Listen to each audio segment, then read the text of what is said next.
So really for us as the United Nations in partnership with government and civil society, rights are really the foundation on which institutions or the UN at least is founded on, so human rights. And we really strongly believe that without women having their rights, we haven't really fully attained human rights. So really, it's about asking ourselves the question of, do I have access to opportunities? Do I have access to education, to shelter, to being safe? And if I don't have access, is it because of my race? Is it because of my sex? So really making sure that we uphold the rights of women and girls. And for me, I think that's what's very important. Indeed. Well, Karina, let me come to you. Equality. Yes. How do you define gender equality, and how is this a concept conceived in the sub-region? Thank you very much for this difficult question. I was ready for rights. So if we look at our context, because we can't speak of rights, equality, or even awareness without looking at the context. In our context, I believe the word that we mean when we talk about equality is actually equity. Angela talked about access and the fact that there is a community and collectivist-based framework through which we look at opportunities, resilience, growth, and health related to wealth, however you want to define wealth or well-being. So equality or equity is looking at where we start and where we would like to end up, not just as individuals, but as a community, as a partnership, as a family, and then trying to assess where are people missing some of what others may have by birth or by design. So instead of making it a race or a competition in terms of we need to be equal, I believe what we're trying to do is we need to make sure everybody is able to contribute to the resilience that is continuous, especially in our context. Well, imagine a gender equal world, a world free of bias, stereotypes, and discrimination, a world that is diverse, equitable, and inclusive, a world where difference is valued and celebrated. This is what the world is calling for in this year's International Women's Day. Hello, everyone, and thank you for joining us on WADR Specials. This edition is in commemoration of International Women's Day, and it's come to you from West Africa Democracy Radio, 94.9 FM in Dakar and online on WADR.org. We're also streaming on YouTube and Facebook at WADR News and West Africa Democracy Radio English service. I am Imo Edet, your anchor. This day serves as a reminder to recognize and cherish women's effort and autonomy to make the society safer and eradicate prejudice, discrimination, particularly against women. A lot of people are busy, yes, trying to do one or two things and may forget that today, March 8th, is International Women's Day. But we are here to make sure that this day is fully celebrated. The theme for this year calls for action that can unlock equal rights, power, and opportunities for all, and a future where no one is left behind. Central to this vision is empowering the next generation youth, particularly young women and adolescent girls, as catalysts for lasting change. This and many more will be discussing on WADR Special, this edition commemorating International Women's Day. My guests are two great women, and they will be discussing all of this and many more. Well, let me start by introducing Angela Morelli. She is the Regional Program Coordinator for Ending Violence Against Women, UN Women West and Central Africa Office. Angela, thank you so much for your time and welcome to the program. Thank you so much for having me, Mo. It's a pleasure to be here. All right, well, joining us also is Karina Njaya. She is the Chief Partnership Officer for TOSTAN. Karina, it's good to see you again and welcome. Assalamu alaikum, Imo. Very nice to see you. And let me just wish both of you and every other women watching and listening to us a happy International Women's Day. Thank you. Thank you very much. Well, let's start with a breakdown of the theme. I mean, for all women and girls, rights, equality, and empowerment. We're going to take a look at the key words in this theme. First of all, rights. Why do we always insist on women's rights at a time when the struggle is intensifying? Angela, I'm going to start with you for that. Thank you so much for that question. So really for us as the United Nations in partnership with government and civil society, rights are really the foundation on which institutions or the UN at least is founded on, so human rights. And we really strongly believe that without women having their rights, we haven't really fully attained human rights.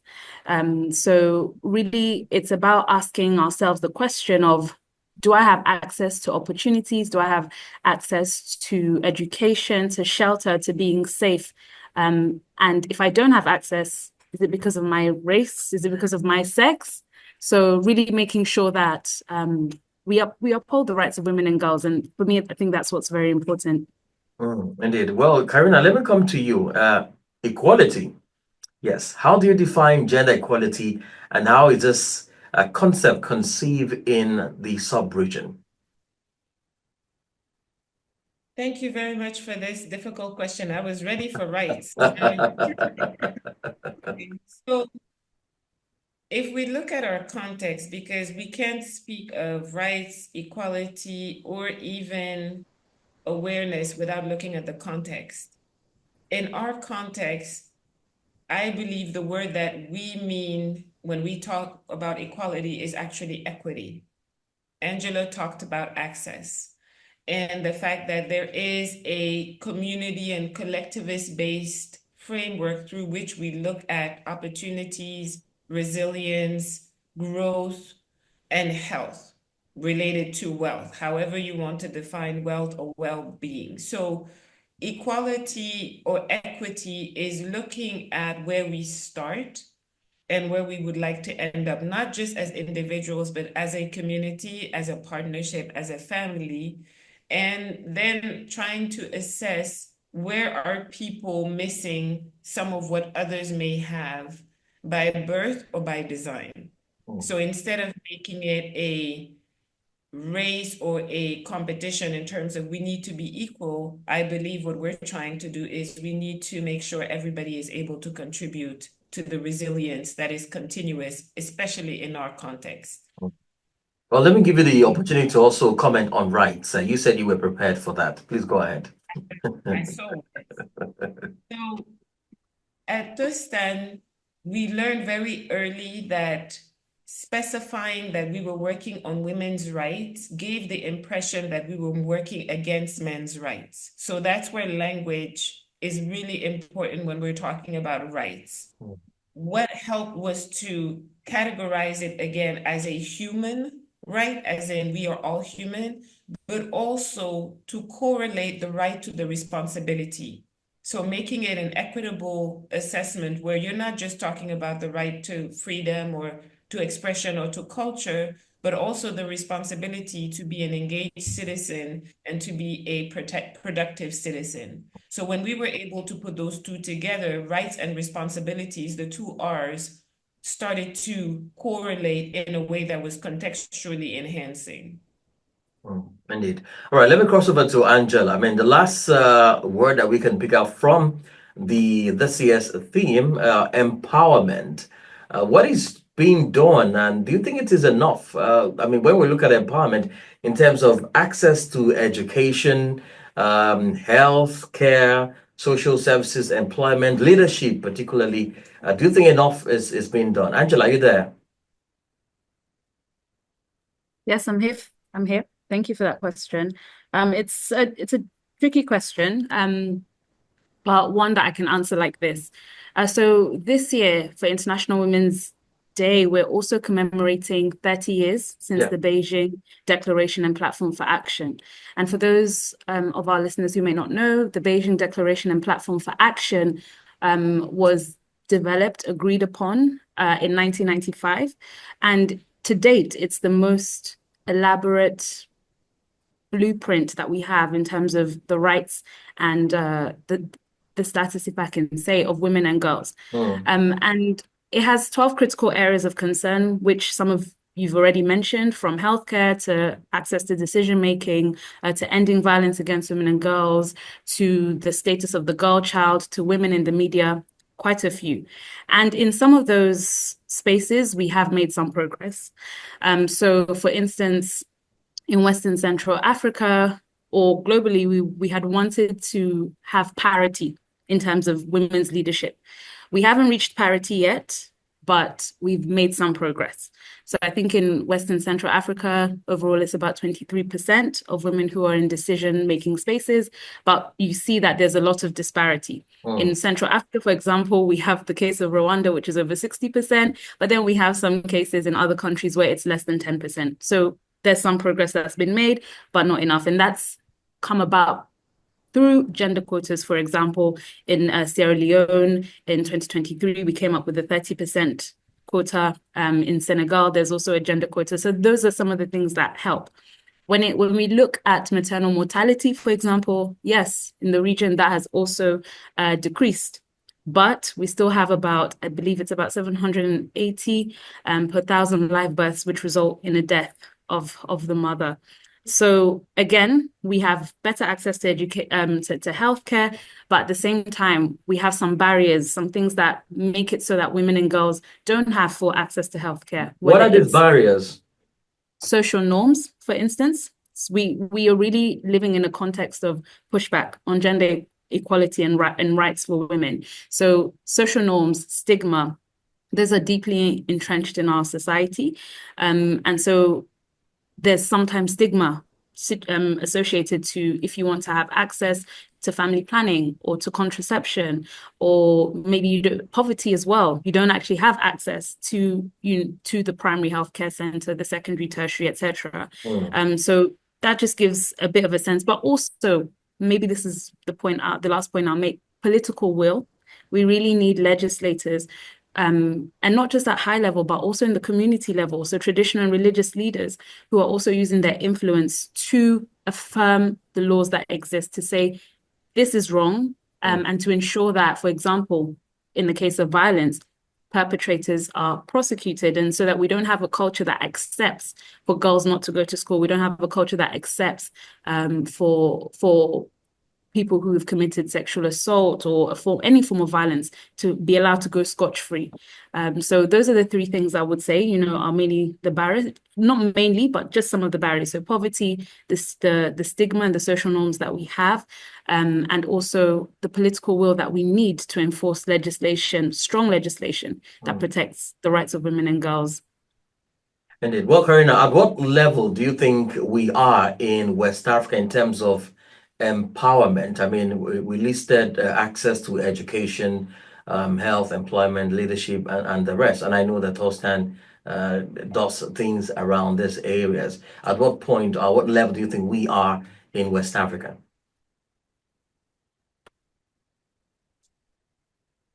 Thank you again for a very multi-layered question.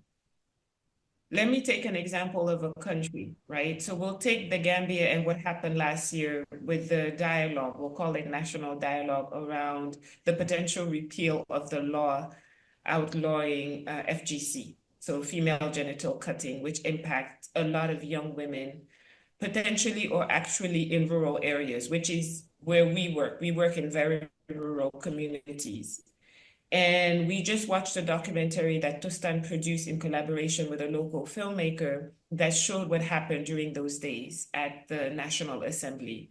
And what you observe in the documentary is that I'm going to venture to say that 70% of those who were at the event, who were at the National Assembly, inside, outside, under tents, were women of all ages. And based on the way they were dressed, they were women from the cities, women from rural areas.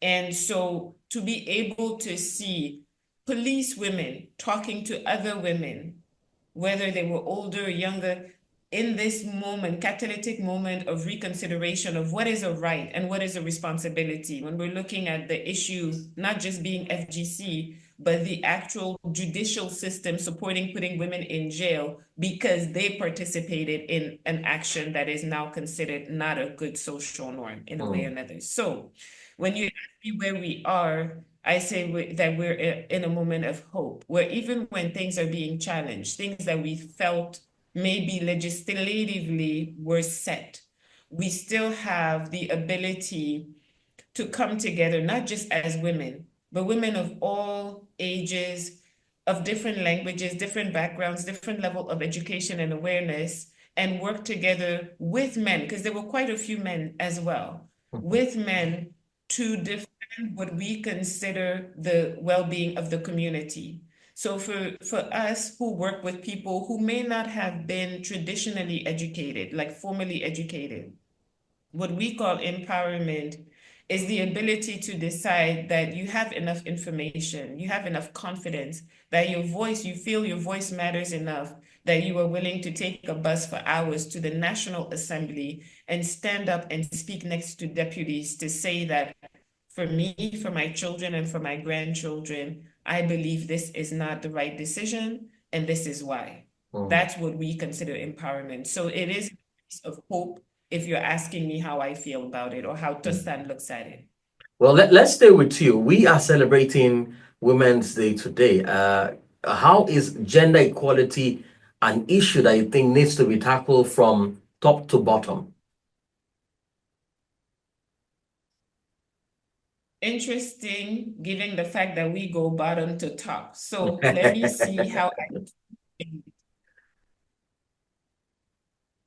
I think we talked about political will. Angela mentioned political will earlier. And that has to be transversal from the centralized to the decentralized local authorities, because a lot of issues, areas of development and growth, areas of resilience building within rural communities are related to decentralized local authority. So when we look at top, for us, top may not be the central government. It might actually be la collectivité territoriale or the municipality.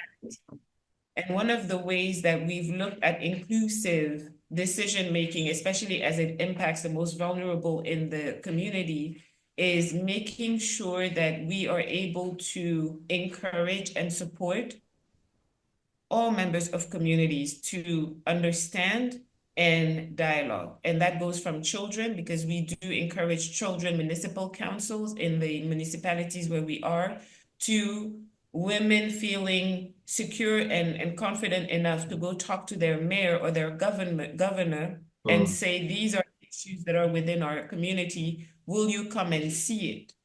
And one of the things that I find fascinating is this ability to problem solve that we work with the community on, where for those who don't know how to read and write, they will pull out their telephone and record the conversation as an accountability mechanism for the political person that they're talking to, but also for themselves as they report back to their community members. So that's where in the context is important, because what you're seeing is advocacy, is leadership, it's vision, it's project management, and it's superior communication skills with people who are traditionally seen as less than for many reasons.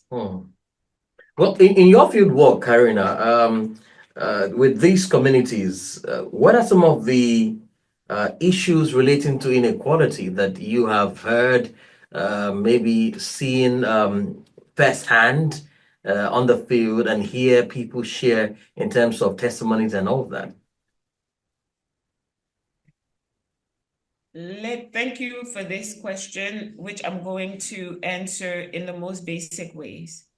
When we walk into most communities, not just the ones that we work in or with, as West Africans, we're greeted as guests. There is a huge difference between the first visit and the visit after the program. And that difference is who interacts with you and who is able to represent the community and whatever is going on that day. When you first walk in, most women are not only separate, but they are almost invisible. And this is a generalization. By the time you come back, the CMCs, which are the community management committees, are represented 60% usually by women, will walk up to you, men, women, the chief of village, an older woman, they will walk up to you and represent their community and say hello as a group. When they do the greetings, it will be a man, or it will be a woman, or it will be a man with a woman. When they talk about their health committee advances, it could be a woman who is the head of the committee and then her assistant, because all the committees have two heads. The assistant or associate person will be a man. And you don't see it as in it's a man and a woman. What you see is these are two complementary people who are working towards this. So that is the difference that we see. If we want to talk about where equality or equity comes in, it's even the simple fact of saying salam alaikum. Who is going to greet you when you enter a community? Yeah. Indeed. Well, let me cross over to Angela. Several countries in the sub-region and even in Central Africa, are facing huge security crisis with terrorist attack. And you and I know that women and children, they are the hardest hit as it is. And it makes it very challenging for them. So what legislative and political framework do you think we need in this region to strengthen the rights of women? Thanks for that question. And I also just want to concur with what Karina said. I think it's very powerful what she said about going beyond, man and woman. Not to say that we shouldn't look at the inequalities and the differences, but really that we need a society where both men and women are equally contributing. And I really want to emphasize that because I think sometimes it can get lost in the phrase of gender equality. People often ask, what agenda are you actually trying to push? But I really like the point that was raised about equal contribution, fair contribution, and voices. So sorry to digress. Let me come back to your question. The truth is the frameworks already exist. So we have international regional frameworks that our governments have ratified. So in a space where in a sub-region where we are unfortunately faced with a number of different crises, from extremism, from terrorism to banditry, to conflict farmer herd of conflicts, to human trafficking. We do have those frameworks that exist. This year, as well as Beijing Plus 30, will be commemorating the UN Security Council Resolution 1325, which speaks on the role of women and girls in peace in peace building efforts. We also recently just had the African Union adopt the African Union Convention on Ending Violence Against Women, which does also touch on the violence that women and girls can face in conflict situations. So what we need is actually domestication of these frameworks. The frameworks exist at a regional level.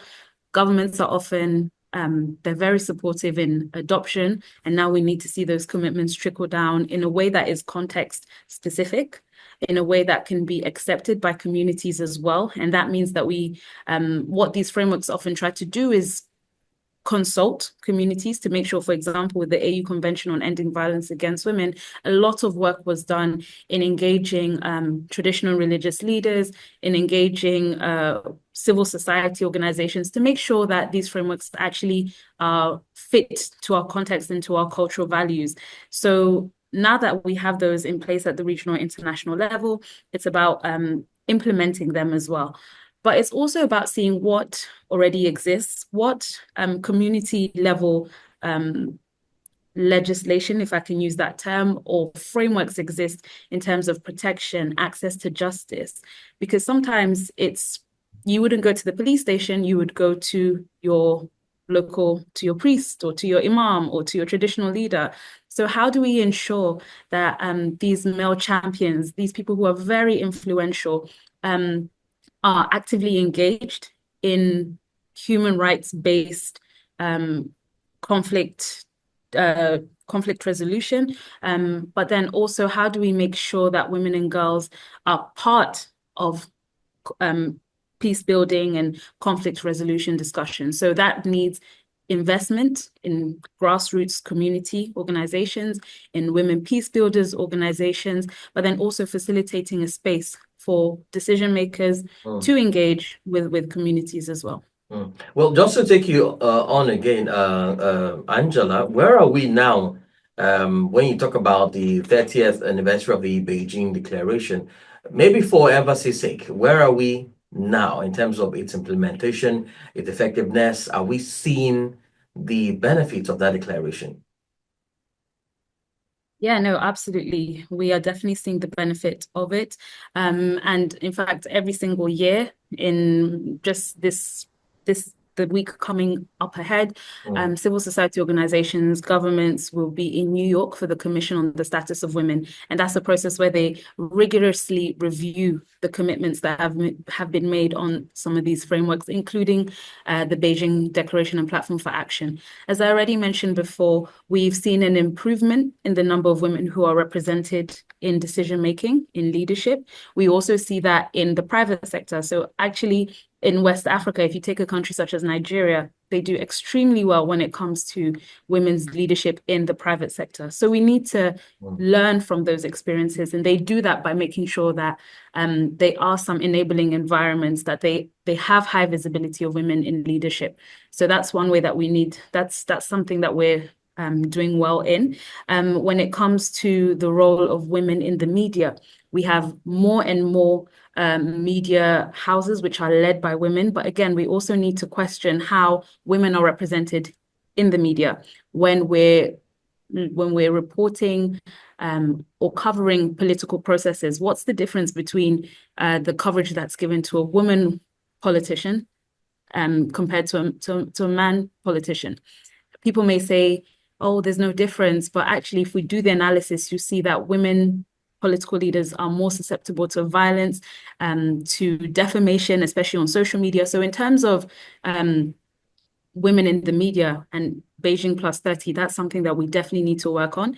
And the Pact for the Future, which was developed and presented last year at the UN General Assembly, actually gives us some guidance on how we can tackle discrimination that is now transcending into digital spaces, but how we can also leverage the digital space to promote women's rights. And maybe just the last point, because I did mention that there's 12 critical areas of concern, and I'd really encourage our leaders, our listeners, to also, be familiar of the Beijing Declaration and Beijing Declaration and Platform for Action. The last point I would touch on is violence against women and girls. We know that at least 1 in 3 women have experienced a form of violence in their lifetime, and we know that that's probably a gross underrepresentation. In West Africa, I believe it's about 40%, so slightly higher than the global average. And we know that also we're seeing this worrying trend in terms of femicides, with a woman dying every 10 minutes because of violence that's been perpetrated against her from a family member or an intimate partner. So when you see those statistics, I would say that one life is too much. And so even though we now have more progressive laws, protection for survivors of violence, compensation for them, protection orders, we need to get to the point whereby we have a zero tolerance for impunity in terms of violence against women and girls. We still have countries that don't actually have laws to end violence against women, so we need to make sure we work on that. And why do I focus on this area on ending violence against women and girls? Is because violence against women and girls is across all sectors. So whether it's the agriculture sector, whether it's politics, and it really is a huge violation of human rights. So we've made some progress overall when it comes to Beijing, but there are some key factors that still need a lot of work. Violence against women and girls, women's leadership, women's access to education, and also their participation in peace-building processes. Well, just to follow up on that, you and I are also aware that the split we've seen in the last couple of months in ECOWAS, we've seen Niger, Mali, Burkina Faso taking their own stand and forming the confederation. And we know that in this Sahel area or region, there's a whole lot happening in terms of killings, displacements, and a whole lot. What is the UN Women doing in assisting these women who find themselves in this category? Of course, we know that even when we sit in the studio here in offices to talk, the idea is to make sure that those who are in this position, get the result of what we're talking about. What is the UN Women doing in this case? Yeah, it's a great question, because the Sahel region is such a big part of our sub-region. But what I would say to that, the two main things. So UN Women doesn't work in isolation. We work with our other sister agencies. We work with civil society organizations and partners like TOSTAN who know and are very close to the communities in a way that we can't be. So what we're doing, especially now, with the alliance with the states in the Sahel, making sure that we intensify our work with women's rights organizations so that they can hold their respective governments, the individual governments, because those are still states, to account in terms of all the other frameworks that they have also ratified. So making sure that women's rights organizations have access to spaces where decision makers are, making sure that they're protected, making sure that we work with government to ensure that their voices continue to be heard. So that's one of the ways UN Women works. And of course, we were born from the feminist women's movement as well. So we're doing our best to make sure that we sustain support to those women's rights organizations on ground. And then secondly, as I said, we don't work in isolation. We work with sister agencies. So for instance, the UN Office for West Africans and the Sahel, UNDP, to ensure that, again, women are integrated in peace building processes, that they have their needs heard, and that also they continue to receive the investment and the support that they need to continue the advocacy that they're doing. Well, Karina, let me come to you. This question is directed to you because of the role TOSTAN plays in terms of communicating directly with people at the grassroots level and in the hinterlands. We've always been talking about gender equality. Is this an issue you feel needs to be tackled before we can move on, especially in this 21st century? That is a very good question. Our experience has shown that starting from the main objective means that the things that need to be unthreaded can happen organically. So let me give you an example. If we're talking about peace, right? Peace and social cohesion, which is one of the number one things we find in our evaluation that is mentioned as a point of pride for the communities that we work with. Why is it important for people to feel as if there's social cohesion and peace? It's because there's a level of dialogue, there's a capacity to not only have compassion with other people, but accept what differences are, build together, create, co-create, react to issues like trans-border issues, for example, as a unit where everybody's voice matters. But it doesn't just matter because I have the ability to express myself. It's because I have the ability to express myself with those who matter to me. So my voice matters, not in echo. It matters because it also matters to my husband, to my religious leader, to my kids' teacher. So this equality, again, that we talk about in the local languages, which is what we do our programs in, right? We facilitate the community empowerment program in local languages. I'm not even sure that we articulate equality. What we articulate is the invitation to co-create, the capacity to aspire. So the vision boarding that we do with the communities is what helps to bring equality across all levels, whether they're economic empowerment related, health related, governance related, or environment related. The equilibrium that is sought is so that everybody can breathe better, be better, read better, and earn better, right? And be happy as much as you can within that context. So that's where, for us, this assessment of what is unbalanced needs to be then unthreaded by those who are working on it from within. And we come in support to help reassess and reevaluate things that perhaps could be. Well, just to add to that, in your opinion now, what do you think is the most dangerous stereotype about women in West Africa? Hey, hi.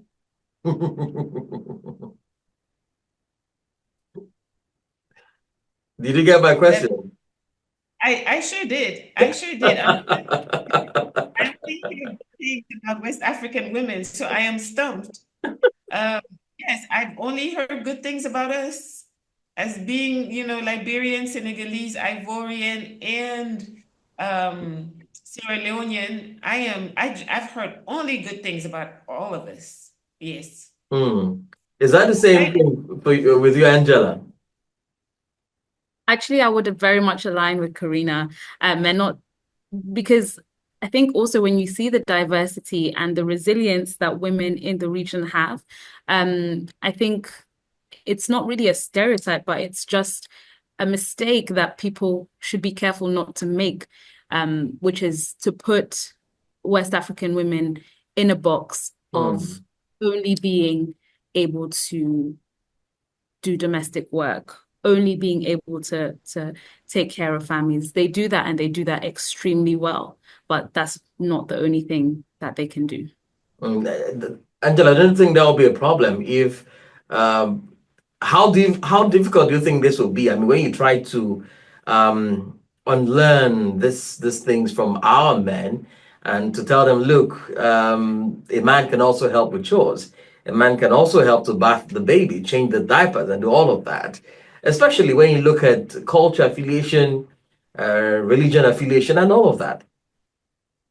I think it it may seem difficult, but what we have to remember is that this is not something that's new to our context. We have countless of communities, practices that are very matriarchal. You look at Ghana, you look at Cote d'Ivoire, we have a number of matriarchal communities, and it's not so that just goes to tell you that we have models for when women actively contribute, sometimes lead. So what we need to do is, first of all, well, in my opinion, I think we need to dispel the myth that it's not normal for a woman to contribute. Our religious texts actually say that we were made equal, men and women, and so how do we ensure that we're true to the beliefs that we say that we have, and that's just a very personal take. But what I would say is not to take away from the fact that it is difficult to change social norms and ideas. And I think that's where we really need to work with custodians of culture, our religious and traditional leaders, because we've almost reached this ceiling whereby we do have a lot of girls who are enrolling into school. We do have women who are now working. It wasn't the case about 50, 60, 70 years ago. It wasn't necessarily the case. But what we need to shatter or break that glass ceiling is to work on the social norms, which will have a girl being enrolled in school, yes, but then being taken away when her period comes, for example, or when it's time for her to enter a marriage, an early marriage. So I think that's what we need to work with our cultural, the ones who are custodians of culture, so that little by little we can have a society that looks more like the one that we're trying to build. Well, Karina, what's your thought on this?